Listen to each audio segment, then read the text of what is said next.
Hey, it's T. Frank, flying solo today on the BWI Daily Edition, but we still got a fun show.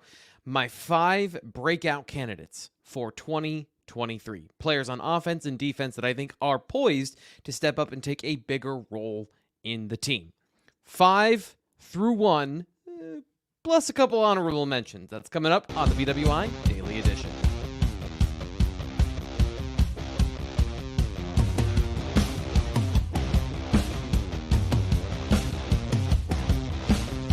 Happy Friday in my casual flannel here, hanging out with you and me.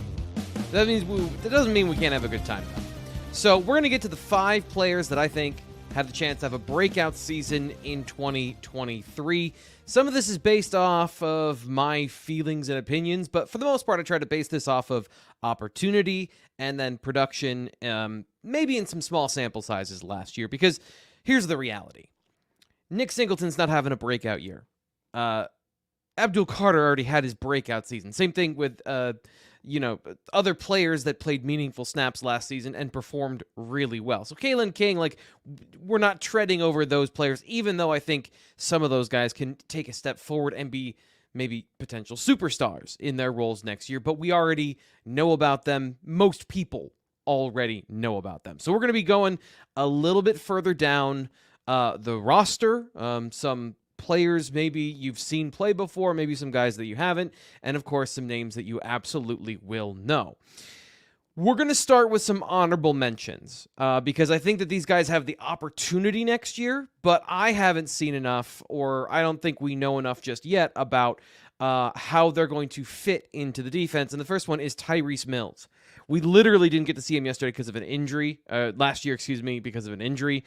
He's now presumably going into this offseason fully at linebacker. That's where he's listed on the depth chart. So he will take on that Jonathan Sutherland position wherever that lands him on the depth chart. And here's the problem with putting him on as a breakout candidate. As much as I liked his film from Lackawanna, playing pass rush, he can pass rush, playing in coverage, run defense. He can do all the things from that Sam linebacker position. He's got a bigger body, too, than what Sutherland had at the Sam field backer when he was on the field. So all the things line up for him to be a contributor next year, except the fact that right now we're expecting Curtis Jacobs to play the Sam a good bit. And Dom DeLuca is going to be there as well. So the opportunity here, plus the wide unknown of what he brings to the table, some very limited exposure to what he can do. So we're not going to get too far ahead of ourselves when it comes to Tyrece Mills. But keep an eye on him. Be very interested to see how he does in spring practice. The next guy is a guy that was on and off the list while I was putting it together, and that's Zakee Wheatley. There's some uncertainty about safety because it's kind of a wide open room. There's a lot of good players there. He was in the rotation, but I just want to see in spring practice how they're going to divvy things up. Where does Keaton Ellis play? Does he take on that Tig Brown role? Because if he does, that changes some of the mathematics of, again, how many snaps, how much opportunity, and how much competition is there going to be with some of the young guys that are returning to the roster. And then another great unknown here is what happens with Jalen Reed. The injury is part of that conversation, but also, does he move to linebacker? Does he stay at safety? We'll have to see. So those two guys, we're starting off with honorable mention. And I want to mention, before we get into the full list, if you would be so kind, please like the video and please subscribe to Blue White Illustrated on YouTube because, oh my goodness. So we were nearing 10,000 subscribers at the end of the season. Very excited about that. And we haven't slowed down. The number of people watching has gone up. So welcome if you've been watching. Love to have you. Please consider subscribing because we are crawling towards 10,000 subscribers. I like round numbers, so please help us defeat the almighty algorithm by liking this video and getting it to more people. The almighty algorithm. We all have to play by the internet rules, so I appreciate you helping me out. Okay, let's get into our top 5 players that I think are going to have a breakout season next year. Number 5. So coming in at number 5, somebody who we probably have had our eye on for a while, and I've really liked his potential since watching his high school film all the way back in the day, and that would be Coziah Izzard, the defensive tackle for the Nittany Lions, who did not play for the first month of the season, but came back and then began to flash game to game as I think, the perfect player in this Manny Diaz defense for the position he played last season. And here are some of the numbers in a smaller sample size. Never started a game last year, but 3 quarterback hits and a hurry in the Rose Bowl. I think one area he needs to take a step forward in is consistent pass rush, because when he came onto the field, he was a lot of times the situational pass rusher. Didn't get as many run stops or run snaps as he did pass rushes, but, and this is what I'm talking about in terms of a perfect fit. Former defensive end in high school, big body, 9 stops from week 5 until the end of the season, according to PFF. That led all defensive tackles during that time. And he didn't start a game. So when we talk about flashing and producing in small windows, Kazai Izzard, this is why I'm excited about what he can do. He's athletic, he's big, and he can body through single blocks. He's too fast for you to reach him all the time. He's strong enough to stay at the point of attack. He can get better, for sure. But I really have liked how he has progressed from that guy learning to play on the interior to this year. It seemed to really start to click for him down the stretch. Now, the reason he's not number 5, I wanted to put him much higher on this list. It's the uncertainty at defensive tackle. Penn State tried to get a defensive tackle in the transfer portal, but they couldn't find what they were looking for, and they really couldn't get a whole bunch of guys on campus. There weren't a lot of defensive tackles in the portal to begin with. So, when we take a look at the defensive tackles, who's going to play where? If they want to play 3 technique, 1 technique, and I wrote a whole roster reset at BlueWhiteIllustrated.com last week about this, explaining the different positions, what they do, and if Penn State wants to play that way, Izzard's the guy that makes the most sense to move over into P.J. Mustafer's role. He's got the biggest frame. He can probably gain another 10 pounds if you want him to play through double teams more and be that guy. But I don't think that's his game. He is to me, he's a pure 3 technique. Play, in the gap, beat guards, be athletic, and win some of those more one-on-one individual matchups, more so than take on double teams and be a dominant guy that can stop the run and rush the passer from that 1 technique position. I'm concerned that he's going to have to take one for the team and play that role. Because the way that the roster sets up, the guys that could play that 3, or naturally, would be Hakeem Beamon, who started there last year, and then Zane Durant, who should be a breakout candidate on this list. He should be an honorable mention, but for time, we left him off the list. That means Beamon and Izzard would start together, and one of those guys got to play more against double teams than you'd like. And it's probably not going to be the dude that's been 260 pounds for most of his career. It's probably going to be the guy that's 290 pounds. So Penn State, if they get a defensive tackle in the portal, they got to find a guy who's more of that 1 technique. And in this defense, the Manny Diaz defense, it doesn't matter as much because they move so much, but you can't stunt and slant and move every single play. Sometimes you do have to just line up and play the gap you're in. And last season, P.J. Mustafer was that guy. They need to find somebody else to do that. And we'll see if they can, but that's why Kazai Izzard is number 5, because I think he's got the talent to have a breakout season in a position where Penn State has 2 or 3 guys that have that particular profile. So he comes in at number 5. Coming in at number 4, hold on, I almost did this to myself. Here we go. Number 4. Now, Penn State fans, don't get too excited here, but we're going with quarterback Drew Allar. Now, the reason that we're going to go with quarterback Drew Allar is got to do a little bit with the guys ahead of him on this list, and we'll get to those guys in just a minute, but we're going to focus on Allar here. The situation sets up pretty well for him next year. The offensive line should be pretty damn good. They have done enough at receiver, in my opinion, in the offseason, bringing in Malik McClain and Dante Cephas to provide a balanced and good receiving core. Not great, not exceptional, not the best we've seen in a long time, but Cephas brings qualities that you really like. McClain brings upside that you really like, and you have KeAndre Lambert-Smith presumably moving into the slot, and that could free him up to be a more consistent playmaker. Put a pin in that. We'll talk about that in a little bit. But that and the tight ends, the running game, it is a good situation that Allar's walking into. And this is also something I talked about earlier on the Daily Edition on the live show with Greg, or it was on the Wednesday show, that I think I need to be a little bit more brave and a little less conservative when it comes to projecting success for these young quarterbacks, because they've been here a year now. By the time we get through the middle of next season, it'll be almost 2 years that Drew Allar and Beau Pribula have been on campus. And this is projection that Drew Allar is going to be the starter, with all due respect to Beau Pribula, and how that competition is going to unfold this spring. But we are assuming Drew Allar, the number 2 quarterback from last year, is going to be the guy. There's not a ton from last year that we can truthfully draw from and draw realistic conclusions about what Drew Allar is and isn't, because came in mop-up duty.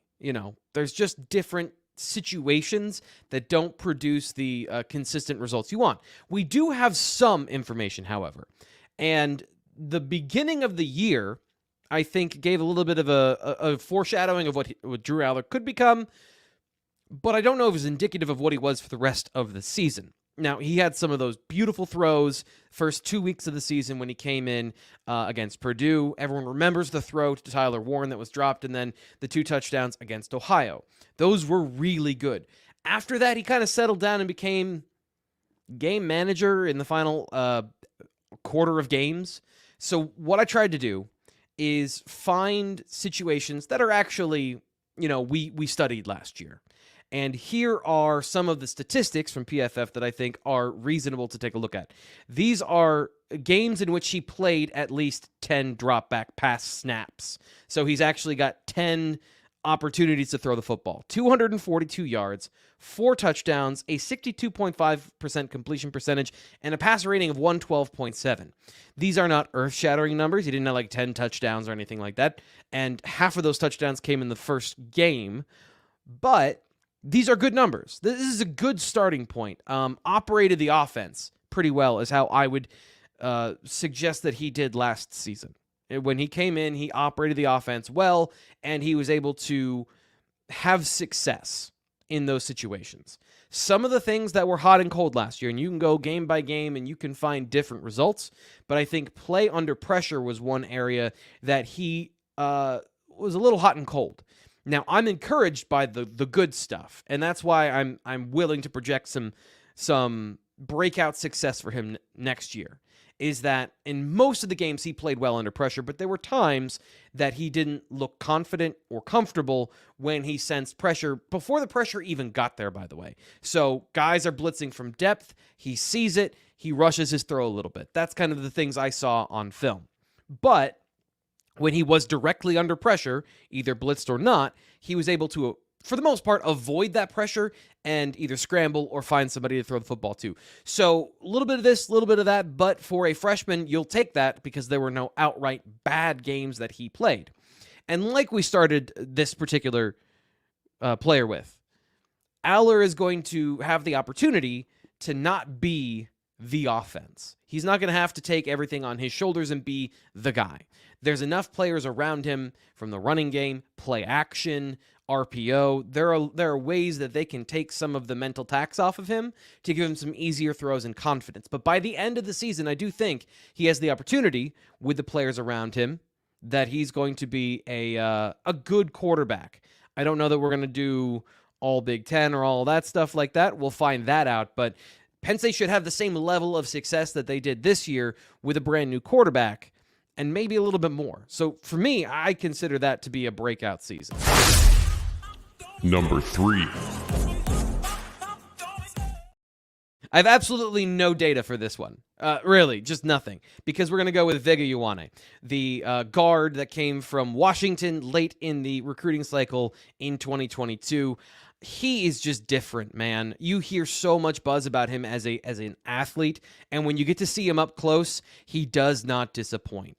In terms of size, a lot of guys have to get up to a certain size, right? They have to get up to 300 pounds. Vega is that size. He's just that big. There's no having to get bigger. It's just he is 300 plus pounds. He is athletic. He moves on his feet well. He's quick. The one stat I have for you, he played 40 total snaps last season.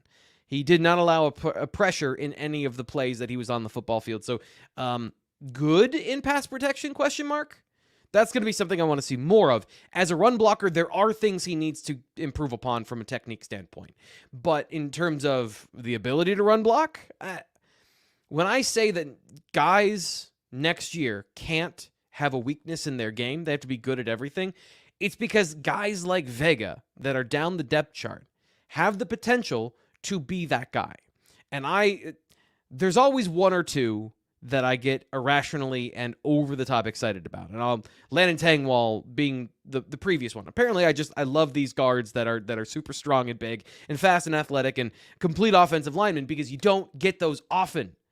Like, it is actually rare to find guys on the college level that have the ability to be both a good pass protector and a difference maker as a run blocker. And I think Penn State's got at least two of them on the inside. Now, whether or not they can both hit, I'm excited to watch Vega Ioane, because I think he can be that guy.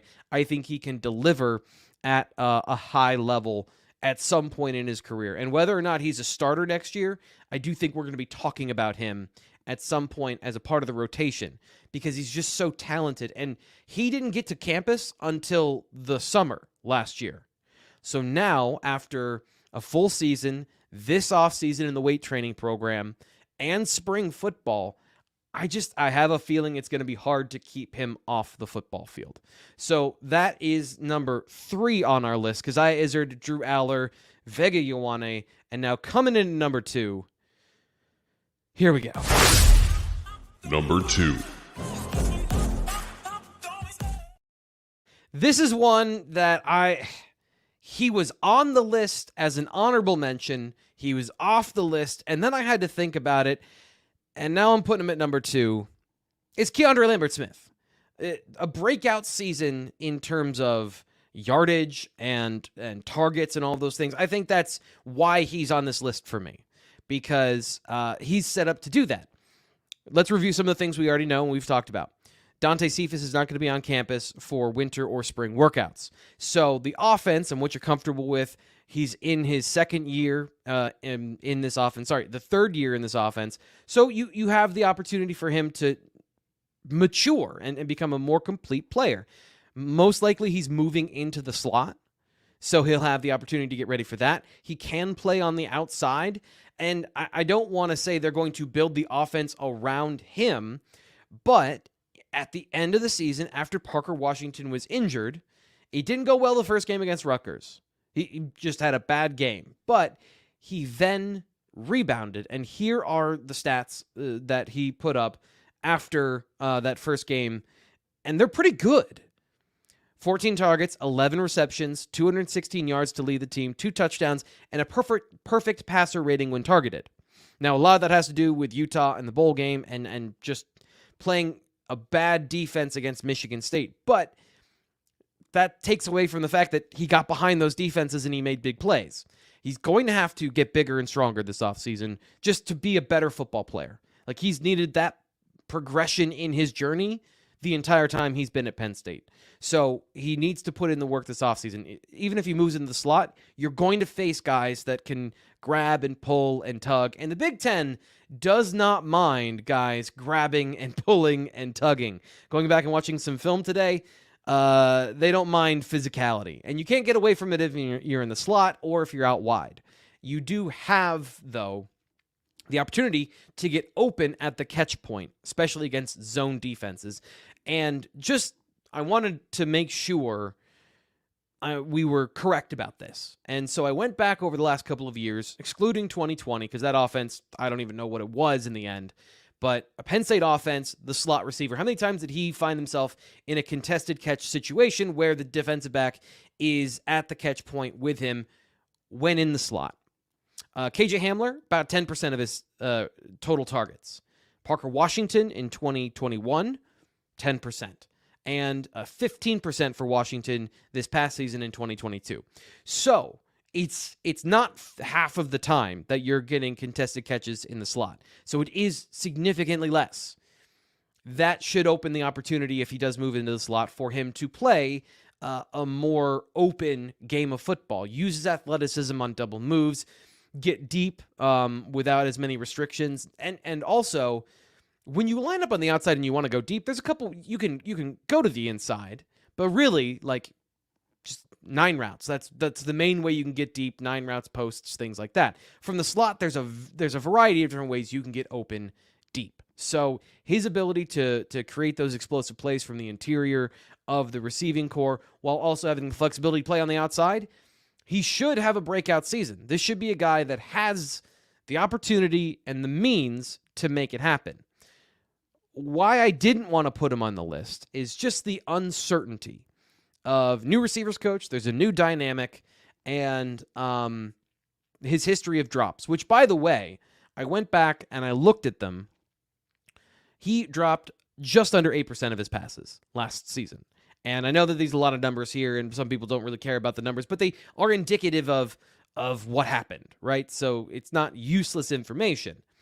It's more than just drops with Lambert-Smith. It's sometimes you can't even target him because he's not open.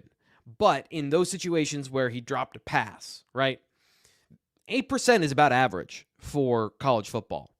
So he has improved in that area. So holding something against him from early in his career, that's when breaking that tendency for ourselves of, he drops passes. He didn't really drop as many passes last season. It can be better, that's for sure. But 8% is not killing you. That's about where every receiver, if you average them all out, you get around 8%, 7%, somewhere in there. So it's not like that is going to be holding him back. And part of the conversation in my own head was, he drops the ball. But he really doesn't. Okay, so the number one player that I'm predicting, and this is not a yes, no, or maybe, I believe this guy's going to have a breakout season in 2023. Number 1. We are going to go with tight end Theo Johnson. Theo Johnson had an exceptional second half of the season. Now, a lot of, and I said this before, I think my analysis of the start of the season and how how the offense in general performed is obscured by the fact he started the season with an injury that kept him out and I think limited him for a good half of the season. But once he got on a roll, and once Mike Yurcich started to incorporate the tight end passing game, especially down the field in the offense, Theo Johnson became the most dangerous tight end in America. And that's not just me saying that. That is backed up by the numbers. And the numbers, to me, are staggering.